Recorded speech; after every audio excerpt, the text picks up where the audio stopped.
만약 우리가 선택을 할 수 있다면 당신은 빛을 선택하겠습니까? 어둠을 선택하겠습니까? 그러면 상식적인 사람은 빛을 선택할 거예요. 누구든지. 그러잖아요. 깜깜한 밤에 아무것도 보이지 않는 속에 있는 것보다는 햇빛이 비치고 꽃이 피고 뭐 이렇게 아름다운 풍경들이 펼쳐지는 이런 곳을 바라보면서 살기를 원하지, 어둠 속에 살기를 원하는 사람은 거의 없습니다. 선택할 수 있다면 말이죠. 제가 이전에 사역했던 교회 집사님이, 남자 집사님 한 분 계셨는데 아주 똑똑한 집사님이에요. 아주 굉장히 똑똑하고 고등학교밖에 안 났는데 외국계 기업에 그 당시에 들어가가지고 얼마나 인정을 받는지 그냥 성장구하는 집사님이 계셨는데, 그 어머님도 권사님이시고 본인 신앙은 그렇게 좋지 않은데 어머님 신앙으로 이렇게 교회를 나왔던 집사님인데, 그 이제 유전병이 있어요. 그 집안에. 이게 뭐냐면 이렇게 그 병 이름은 잘 모르는데 이게 시각을 잃어버리는 유전병이 있어요. 그래가지고 이제 그쪽에서 유전으로 들어오는데 다 나오는 건 아니고요. 다 나오는 거 아니고 나오는데, 어느 날 그 집사님이 검사를 하러 갔는데 눈이 침침해 갔는데 그 유전병이 발현이 됐다는 거야. 이게 시력을 언제 잃을지는 잘 모르지만은, 그러니까 이 시력이 언제 다 망가질지는 모르지만은, 그러나 서서히 이제 이 병이 진행되어지면 서서히 결국에는 시력을 잃어버린다는 걸 듣고 온 거예요. 그 참 앞길이 창창하고, 그 다음에 하여튼 얼굴도 잘생겼어요. 날로 잘생겨 똑똑하고. 그런 집사님이 갑자기 언제인지는 모르지만은 언젠가 시력을 잃습니다 하는 이렇게 선고를 받고 돌아와서 정말 그냥 자기는 가볍게 이야기를 하는데 얼마나 마음이 아팠는지 모릅니다. 만약에 우리가 어느 날 내가 빛과 어둠을 선택할 수 있는 게 아니고 어느 날 내 시력을 잃어버릴 수 있습니다 하는 선고를 우리가 받는다고 생각해 보십시오. 내가 봤던 그 아름다운 이 풍경들, 사랑하는 사람들의 얼굴들, 내가 보는 이 모든 아름다운 공간과 광경들을 내가 볼 수 없다고 생각해 보십시오. 어느 날 그 모든 것이 흑암으로 깜깜해진다고 생각하면 참 우리 마음을 답답하게 할 겁니다. 근데 오늘 본문에는 태어나면서부터 빛을 잃어버린 한 사람의 이야기가 나옵니다. 같이 한번 읽어볼까요? 시작. 예수께서 길을 가실 때 날 때부터 맹인된 사람을 보신지라. 이 한 사람이 나오는데요. 이 사람은 날 때부터 맹인된 사람이라. 이게 태어날 때부터 빛을 보지 못한 사람. 태어나면서부터 이 당시에 이 사람의 나이가 한 30세 정도로 우리가 보는데요. 그런데 한 30년 정도를 빛을 보지 못한 사람이 나와요. 하늘의 파란색도 못 보고요. 들판의 초록색도 못 보고요. 저녁 노을의 붉은 노을도 못 보고요. 색깔이 뭔지, 부모의 얼굴이 뭔지, 사람들의 모습이 뭔지 평생 알지 못하면서 인생을 살아온 사람이 있습니다. 이 사람은 빛이라는 것은 그냥 소문으로만 들릴 수밖에 없는 사람입니다. 이 토비스라는 외경이 있는데요. 거기 토비스라는 사람이 시력을 잃어버린 이야기가 나와요. 거기 자기가 시력을 잃어버린 상황을 거기서는 이렇게 표현을 합니다. 나는 완전히 눈이 멀었습니다. 더 이상 하늘의 빛을 볼 수 없습니다. 나는 죽은 자처럼 어둠 속에 잠겨 있습니다. 나는 산채로 묻힌 사람입니다. 이렇게 표현을 하고 있어요. 쉽게 말해가지고 내가 빛을 잃어버리니까 그냥 나는 죽은 자처럼, 정말 나는 살아있는데 무덤 속에 있는 것처럼 그런 사람입니다 하고 고백을 하고 있습니다. 우리가 소망이라는 말은 대부분 빛이 보인다, 앞날이 밝다, 본다는 것으로 소망을 이야기하거든요. 이게 빛이 없다, 앞이 보이지 않는다는 말은 그 인생의 그 소망이라는 것이 다 사라져버린 거죠. 살았으나 죽은 존재. 그래서 이런 존재가 바로 맹인이에요. 자, 그런데 아이고 내가 빛도 못 본다, 앞이 안 보인다, 이런 것만 해도 그런데 그런데 그 당시에 이 시각장애인을 보는 관점이 문제예요. 제자들이 이렇게 묻습니다. 같이 읽겠습니다. 시작. 제자들이 물어 이르되 라비여 이 사람이 맹인으로 난 것이 누구 죄로 인함이니까? 자기니까 그 부모니까? 약간 게 이 사람 맹인된 게 누구 죄 때문입니까? 이게 물론 우리가 장애라든지 질병이 죄로부터 오는 게 있어요. 성경에도 죄로부터 오는 게 있어요. 있는데 그냥 이 사람은 그냥 태어나면서도 맹인이에요. 맹인인데 사람들이 그 당시에 사람들이 뭐라고 보느냐 하면 저 사람은 누구 죄 때문에 저렇게 했을까? 쉽게 이야기해서 저 사람 무슨 죄를 지어서 그런 거구나 하는 관점으로 본다는 거죠. 그러면서 뭐라고 봅니까? 자기 죄니까. 자기 죄 때문에 저 사람은 맹인으로 태어났습니까? 얼마나 억울합니까? 앞도 안 보이는데, 나도 못 보면서 태어났는데, 내가 결정하기 전에도 못하도록 태어나가지고 소경으로 태어나, 이렇게 살아가고 있는데, 아이고, 저는 무슨 죄를 지어서 저런 모습으로 태어났을까? 그냥 단순히 육체적으로 안 보이는 정도가 아니에요. 자기 존재 자체가 죄예요. 그 사람들이 바라볼 때마다, 아이고, 무슨 죄를 지어서 저런가 하면서 하는 거예요. 그래서 이게 저주받은 인생의 모습이란 말이죠. 도대체 저 죄인 무슨 죄를 지어서 이렇게 이 이야기를 듣고 살아가는 존재. 그뿐만 아니요. 부모까지 욕되게 한 부모까지. 아버지의 죄입니까? 부모의 죄입니까? 이게 맹인이 하나 태어나면 그 집안은 전체가 다 무슨 죄를 지어서 저런 애가 태어났을까? 이게 이 맹인의 입장에서 우리가 생각하면 나의 존재 자체가 저주예요. 나의 존재 자체가 우리 집안을 쉽게 말해 욕되게 하는 존재예요. 그 부모를 욕되게 하는 존재.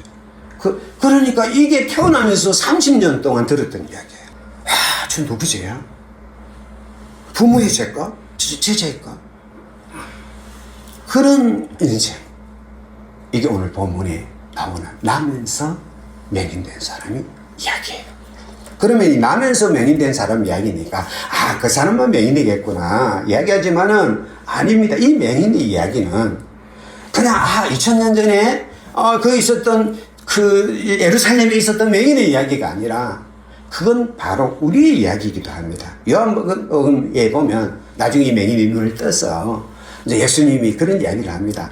나는 눈을 뜬 자를 보지 못하게 하고 눈을 보지 못하는 걸 보게 했다. 그러니까 이제 바리새인들이 서갖고 자기들끼리 이야기를 합니다. 야, 우리가 뭐 맹인인가 하고 이야기를 합니다. 그러니까 예수님께서 그들을 향해서 이렇게 이야기합니다. 예수께서 이르시되 너희가 맹인이 되었더라면 죄가 없으려니와 본다고 하니 너희 죄가 그대로 있느니라 그랬어요.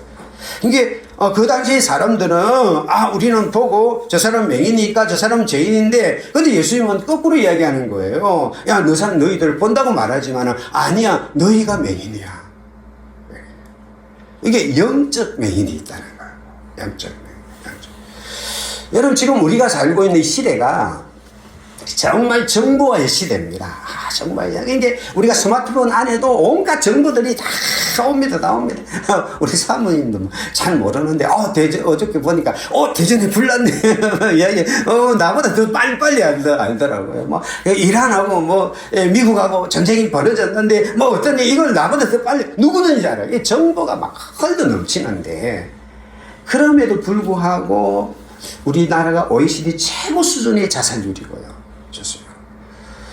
외로움이 천년뱀처럼 변하고 이게 사람들이 보는 게 굉장히 많은데 눈으로 보는 게 굉장히 많은데 지금 누구보다 더 보지 못하는 누구보다 길을 잃어버린 누구보다 내가 어디로 가야 될지 어디에 서야 될지 길을 잃어버린 맹인들의 시대가 우리의 시대라는 거예요. 그러니까 이 영적인 맹인들이 갖고 있는 특징이 몇 가지가 있는데요. 첫 번째가 뭐냐면 하나님을 보지 못해요. 내 삶에 하나님이 살아 계신다. 이걸 못 봐요. 이게 이제 영적 맹인의 첫 번째 특징이에요.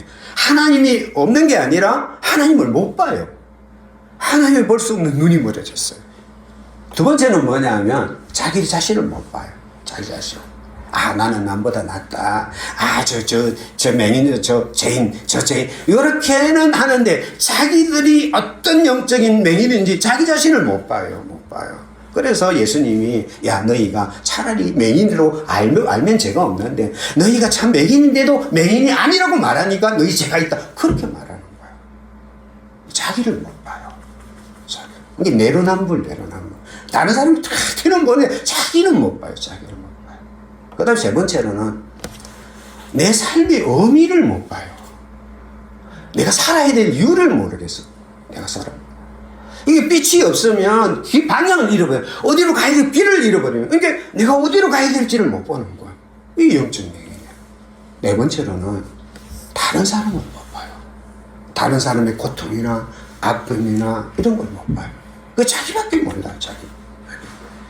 그 영적 어둠이 빠지면, 맹인에 빠지면 이기심에 빠지는 거야. 그러니까 우리가 오늘 본문에 나타나 있는 이 나면서부터 맹인인 이 사람의 이야기가 멀리 먼데 있는 이야기가 아니라 바로 나의 이야기일 수도 있고 우리들의 이야기일 수도 있고 그 이야기일 수도 있다는 거죠. 그런데 이 맹인을 보는 분이 계십니다. 오늘 본문의 1절 다시 한번 보겠습니다. 시작. 예수께서 길을 가실 때 날 때부터 맹인된 사람을 보신지라. 그랬어요. 보신지라. 이 본다는 말은 그냥 보는 게 아니라 주목해서 보는 거예요. 이게 나는 저주받은 인생이라고 말하며 아무 의지가 없는 이 인생을 보고 계신 분이 있고 그분이 바로 예수님이세요. 그 예수님이 자기 자신을 뭐라고 표현하느냐 하면 5절을 같이 한번 읽겠습니다. 시작. 제가 세상에 있는 동안에는 세상의 빛이로라. 그래서 이 예수님이, 그러니까 우리의 인생을 바라보는 예수님이 빛이라. 그래, 세상의 빛이라. 오늘 우리는 빛 대신 예수님에 대한 은혜를 나눠보려고 합니다. 그러니까 오늘 정말 앞을 보지 나면서 빛을 보지 못하는 이 한 사람을 만나주신 예수님, 빛으로 만나주신 그 예수님이 오늘 영적 맹인이 되어서 어떻게 할 바를 모르는 우리를 빛으로 만나주는 은혜가 있기를 축복합니다. 아멘. 할렐루야. 근데 이 빛은 여러 가지 빛이 있는데 오늘 예수님을, 세상의 빛인 예수님이 어떤 빛인지 3가지 정도를 가지고 은혜를 나눠보려고 합니다. 첫 번째는 어떤 빛이냐 하면 부드럽고 따뜻한 빛입니다. 예수님은 빛은 세상의 빛인데 부드럽고 따뜻한 빛입니다. 다시 말해 봄볕처럼 그냥 부드럽게 그냥 가만히 있으면 등이 따뜻하고 그래서 나가면 그냥 따뜻하게 감싸주는 빛. 따뜻하게 봄빛이 비치면 그 얼음들이 자작 녹고 그 안에 새싹들이 사사사 솟는 것처럼 그런 정말 인생에 생명을 주는 따뜻한 빛이 바로 예수 그리스도의 빛입니다. 오늘 3절을 같이 한번 보겠습니다. 시작. 예수께서 가르치되 이 사람이나 그 부모의 죄로 인한 것이 아니라 너에게서 하나님이 하시는 일을 나타내고자 하심이라. 그 예수님이 그 사람을 보고 제자들이 부모의 죄입니까? 자기의 죄입니까? 이렇게 하니까 예수님께서 이 사람이나 그 부모의 죄로 인한 게 아니다. 그에게 하나님이 하시는 일을 나타내고자 합니다 하고 말씀하셨어요. 다시 말해서 너의 잘못이 아니다. 너의 잘못이 아니다. 너의 죄가 아니다. 너희 부모의 죄가 아니다. 바로 하나님이 하신 일을 나타내는 것이다 하고 말씀하셨어요. 우리가 잠시 이 맹인의 상태를 다시 한번 보면 그는 어릴 때부터 너 무슨 죄를 지어서 태어났냐? 너 부모는 어떤 죄를 지었느냐? 이게 귀에 팍 휘도록 들었어요. 너는 저주받았어. 부모가 죄가 지었으니 저런 거야. 하고 막 계속 그 수군거림을 어릴 때 계속 들었으면 어느 순간인가 그 말이 밖에서 들리는 소리가 아니라 자기의 소리로 바뀌었을 거란 말이죠. 바뀌었어. 나는 저주받은 인생이야. 나는 아무 희망이 없어. 이게 내 운명이야. 하면서 그걸 받아들였을 거란 말이죠. 그런데 오늘 예수님께서 말씀해 주시는 거예요. 온 세상이 그를 향해 저주라고 말하는 그를 향해서 온 사회가 다 죄인이라고 등을 돌리는 그를 향해서 본인마저도 나 끝났다 주저앉은 그를 했습니다. 아니다. 이것은 저주가 아니다. 이것은 하나님의 일이 나타날 자리다. 내가 가장 깊은 어둠이 내가 빛됨을 나타내는 통로가 될 것이다 하고 예수님이 말씀해 주시는 거예요. 여러분 30년 동안 그의 삶을 닿았던 그 어둠들이 예수님의 딱 한마디로 말미암아서 그건 저주가 아니고 통로다. 이건 결말이 아니고 이거 준비다. 너는 부르진 자가 아니라 너는 부르심을 받은 자라 하고 말씀해 주시는 거예요. 다시 말해서 그 예수님의 빛이 다다하게 비치니까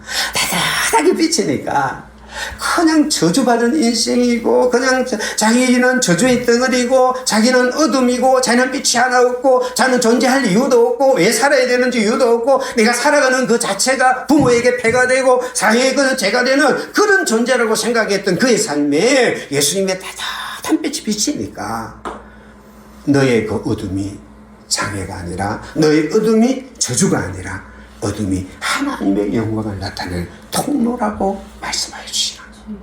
할렐루야. 오늘도 예수 그리스도는 우리에게 다다른 빛으로 다가와서 우리의 삶에서 이건 안 되는 거야. 요건 내 인생에 이건 없었으면 좋겠어. 내 인생에 왜 이런 문제가 있어. 내 인생에 왜 이걸 있어. 이런 것들이 다 있거든요. 우리에게 어둠이 있단 말이에요. 시각장애인처럼 내 인생을 어둡게 만드는 게 있단 말이에요. 요것 때문에 내 인생은 어두워지는 거야. 요것 때문에 내 인생은 희망이 없는 거야. 요것 때문에 내 인생은 불행한 거야. 요것 때문에 내 인생은 요 모양 요 꼴이 하는 게 있거든요. 그래서 그걸 벗어내려고 애를 쓰고 그것을 내 안에서 내 삶에서 다 제거하려고 그냥 지우개 됐으면 지워버리려고 몸부림을 치면서 그러니까 그게 잘 안 지어지잖아요. 그런 것일수록 잘 안 지어져요. 그런 것이죠. 그러니까 숨기는 거죠. 그걸 꽁꽁 아무도 못 보게 아무도 그걸 눈치를 못 채게 꽁꽁 내 안에 감춰놔놓고 그냥 혼자서만 절망하는 거예요. 혼자서만 보고 혼자서만 그걸 바라보면서 내 인생이 왜 이거야 이것 때문에 내 인생 참 힘드네 어렵네 하고 앉아있는 거야. 그런데 예수님은 그 어둠을 하나님의 영광을 나타내는 통로라고 말씀하는 거예요.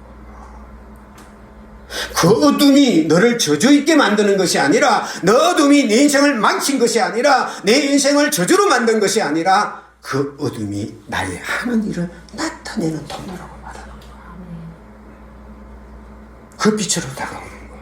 할렐루야. 어둠을 거부하는 것이 아니라 어둠을 뭉개는 것이 아니라 그 어둠을 통해서 내 영광을 나타낼 거야. 그 어둠을 통해서 나의 일을 나타낼 거야 하고 말씀하여 주시는 거예요. 그래서 예수님을 성경에는 이렇게 이야기합니다. 이사야 42장 3절 같이 읽겠습니다. 상한 갈대를 끄지 아니하며 꺼져가는 등불을 끄지 아니하고 진실로 정의를 시행할 것이며 그렇습니다. 주님은 상한 갈대를 너 상했어 상한 거기 때문에 못 써 그렇게 말하지 않고 끄지 않고 어떻게 하든 그걸 통해 하나님의 영광을 나타내는 거예요. 꺼져가는 등불이 안 돼서 꺼버리는 것이 아니라 하나님 예수님께서는 어떤 방법으로 그걸 통해서 영광을 드린다는 거예요. 그래서 예수님의 주변에는 항상 그런 사람들이 모여들어요.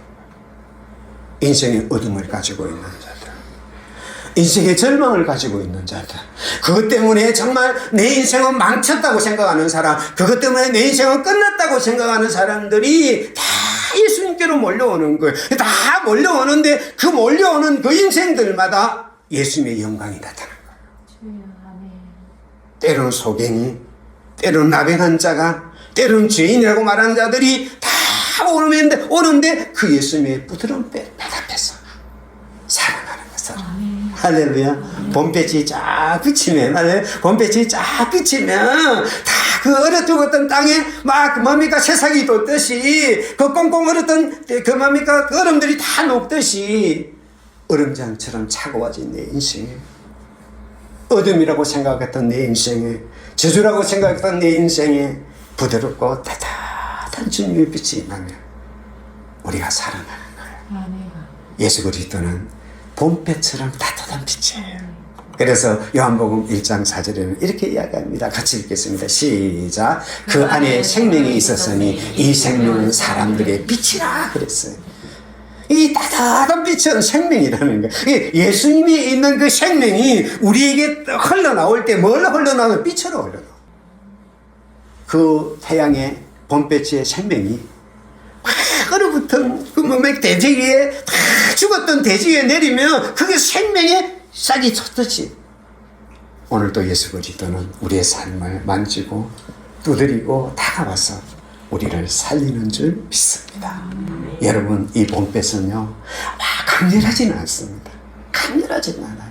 그냥 보면 등이 따뜻하고 앞빛이 있네 이런 정도의 따뜻하지 소리도 없습니다. 소리도.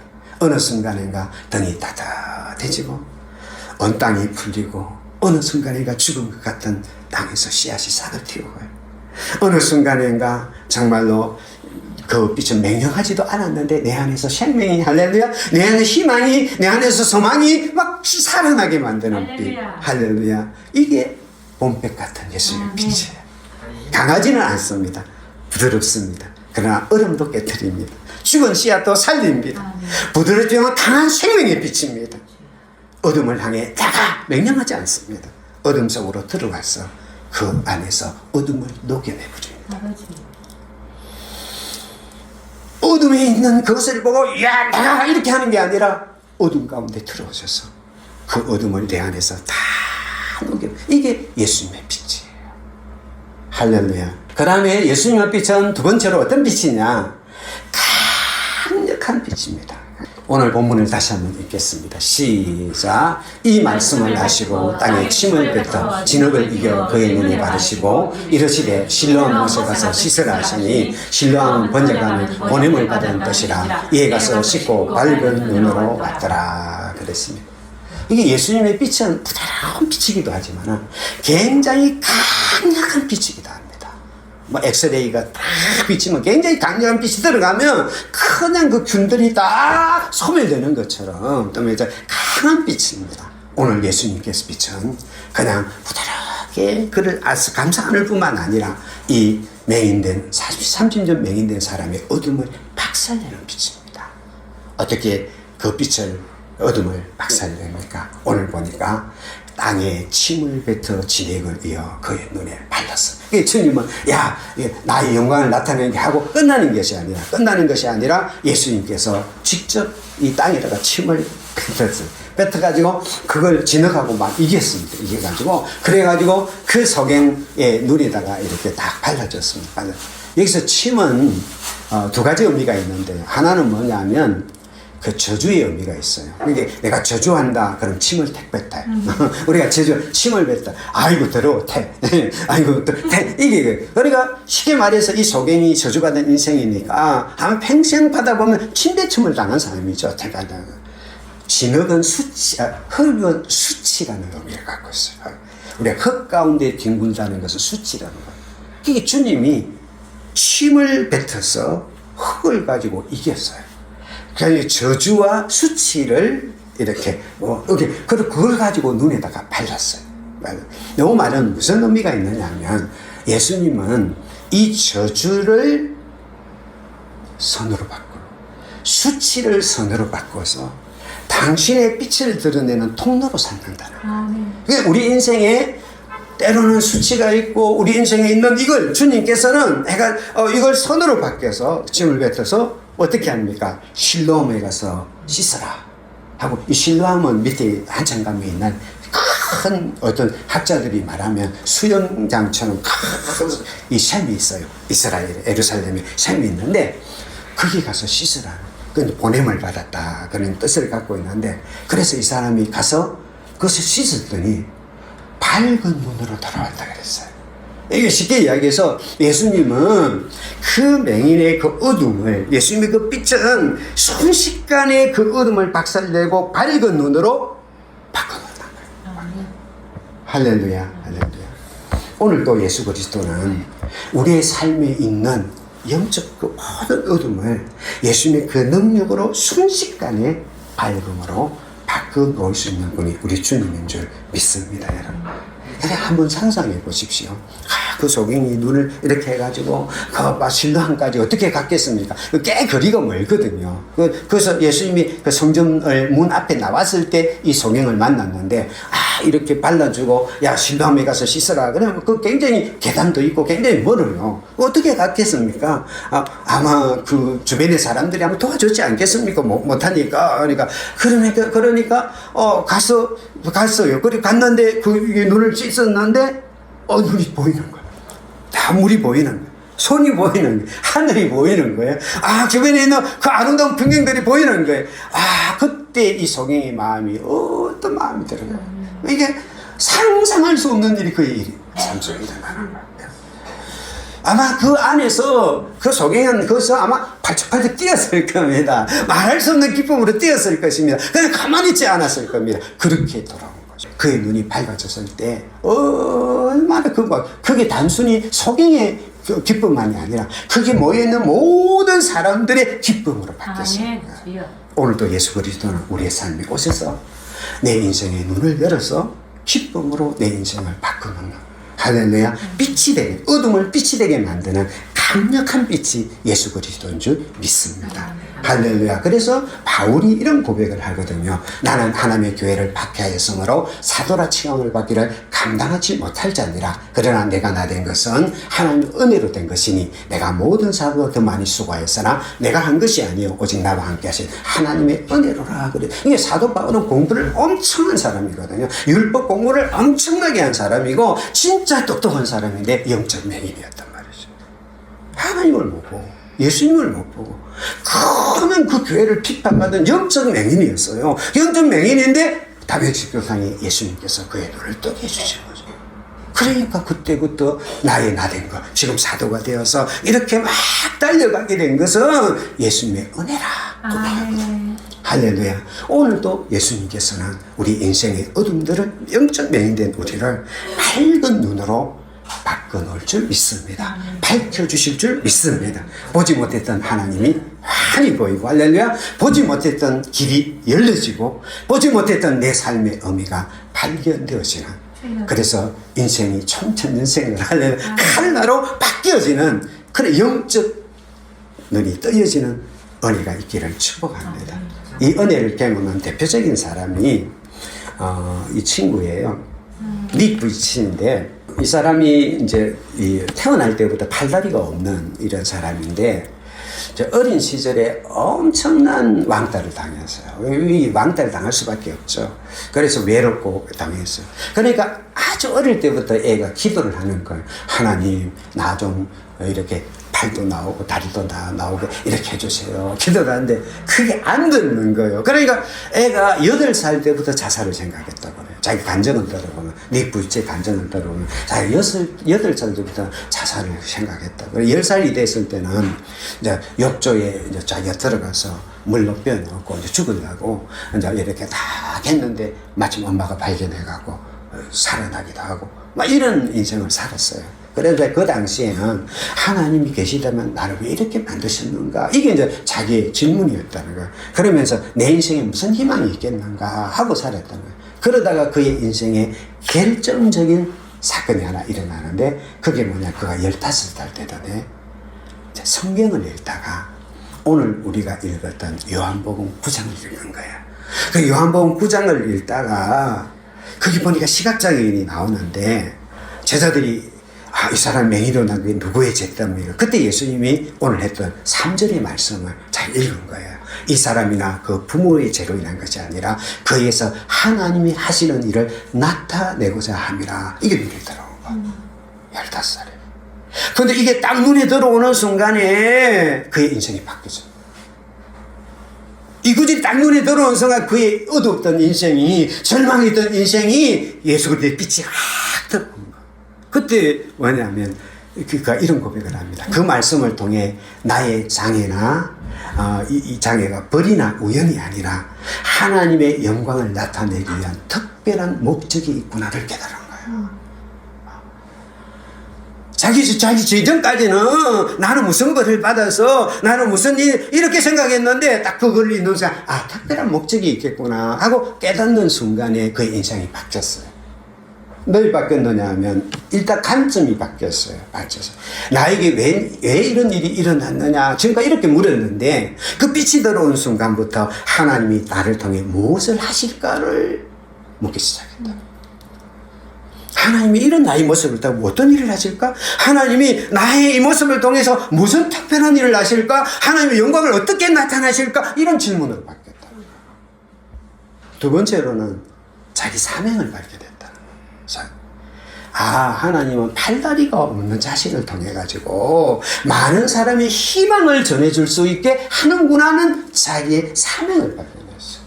세 번째로 기적에 대한 관점이 바뀌었다. 기적에 대한. 그전에는 자기에게 기적은 뭐냐면 빨리 팔다리가 나오고 그냥 팔도 나오고 다리가 나와가지고 다른 사람 이게 이제 자기의 기적이었는데 그게 치유였는데 하나님은 자기가 치유되지 않는 그 상태에서 행복할 수 있는 마음을 줬다는 게 이 상태 행복하는구나.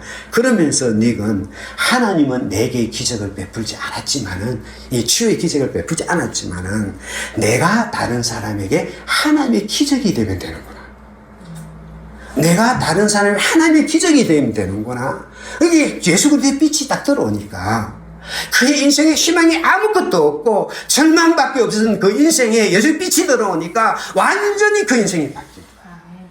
지금은요, 닉 부이치치가요, 이 팔다리가 없지만요, 이 자기 팔다리 없는 이 몸을 가지고 엄청난 희망의 메시지를 전 세계, 우리나라도 왔잖아요. 우리나라 와가지고, 그 옛날에 힐링 캠프인가, 거기도 오고, 막 강의도 하고, 전 세계에서 정말 누구도 던져줄 수 없는 희망의 빛을 비춰주고 있어요.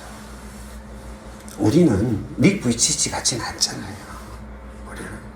우리가 갖고 있는 어둠이라는 것은, 우리가 갖고 있는 장애라는 것은 저런 정도는 아니잖아요. 네 구치의 인생을 주님의 강력한 빛이요, 완전히 다른 인생으로 바꿔놓을 수 있다면요, 우리의 어둠이야, 우리의 장애야, 우리가 갖고 있는 한계점은 완전히 박살날 수 있죠. 그 빛이 내 삶에 임하는 순간 여러분의 절망은 박살나는 거예요.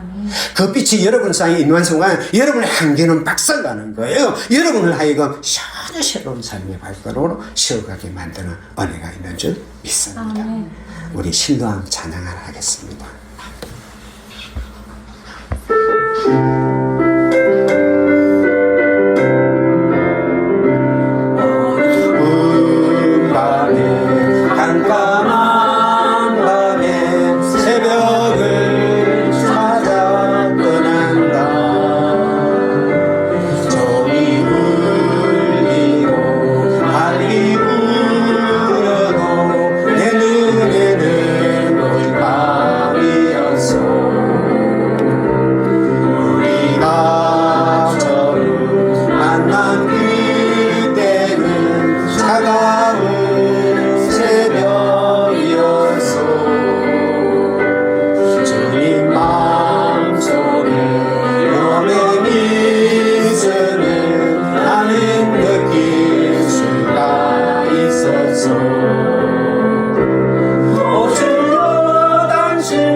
할렐루야. 여러분에게 이 실로암의 역사가 일어나기를 축복합니다. 세 번째, 예수님은 어떤 빛이나 우리의 인생이 낮이 되게 하는 빛이에요. 같이 한번 읽겠습니다. 시작. 때가 아직 낮음에 나를 보내신 일을 우리가 하여야 하리라. 밤이 오리니 그때는 아무도 일할 수 없느니라. 내가 세상에 있는 동안에는 세상의 빛이로다. 이게 예수님이 있는 동안은 낮이라는 거예요. 할렐루야. 예수님이 우리 인생 가운데 있는 동안은 낮이라는 거. 예수님의 빛이 어떤 어둠도 몰아내면서 우리 인생을 비추기 때문에 예수 그리스도가 여러분의 인생에 함께 있는 동안은 낮이라는 거예요. 할렐루야. 밤이 아니라는 거예요. 낮이라는 거예요. 낮. 일할 수 있는 낮. 사명을 가지고 달려갈 수 있는 낮. 오늘도 힘차게 살아갈 수 있는 낮이 바로 예수 그리스도의 빛이 함께 있는 시간이라는 거예요. 할렐루야. 그래서 우리가 잘 알지만 이 소경이 예수님의 눈을 뜨는 순간, 그 순간부터 그 인생은 달라졌어요.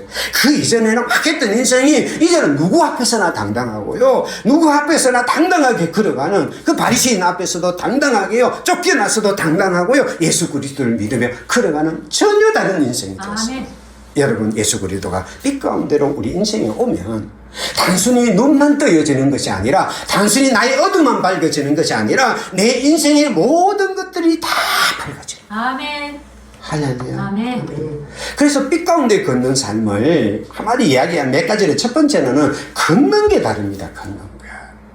이 빛이 오면, 이건 밤에 걷는 거고 낮에 걷는 게, 요즘은 밤에도 낮이고 그런 거 없지만은, 우리 어릴 때 생각하면 밤에 걷는 것과 낮에 거 달라요.